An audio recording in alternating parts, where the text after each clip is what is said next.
تاریخ کی کتابوں میں ایک واقعہ درج ہے کہ ایک بدو کی دلہن کو جس گھوڑے پر بٹھا کر لوگ لائے تھے، دلہن کے گھوڑے سے اترتے ہی اس بدو نے اس گھوڑے کی تلوار سے گردن الگ کر دی۔ لوگوں نے اس سے ایسا کرنے کی وجہ پوچھی تو کہنے لگا کہ میں یہ برداشت نہیں کر سکتا کہ میری بیوی کے اترنے کے فوراً بعد ہی کوئی اس کی پیٹھ پر بیٹھ جائے اور دلہن کی سواری کی وجہ سے تاحال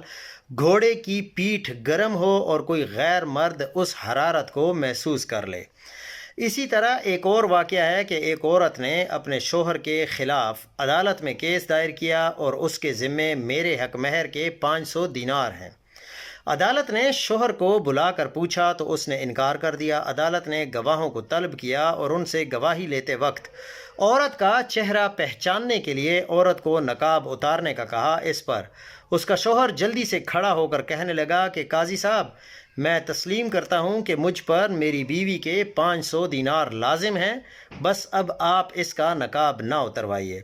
یہ سن کر بیوی کہنے لگی کہ قاضی صاحب، آپ اور تمام حاضرین گواہ رہیں کہ میں نے اپنا حق مہر معاف بخش دیا ہے ان کو۔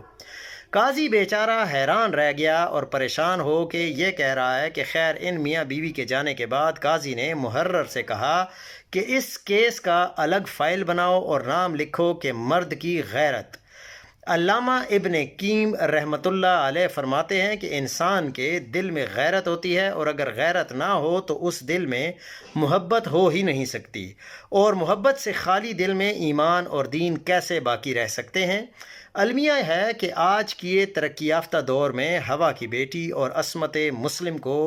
بلا روک ٹوک نیم برہنہ کرنے پر امت فخر محسوس کر رہی ہے، اور مسلمانوں کا وقار چند ٹکوں کی بھینٹ چڑھ چکا ہے۔ سو محبت کیجئے، حلال کیجئے، اسلامی غیرت اور حمیت کا جنازہ نکالنے سے پرہیز کیجئے۔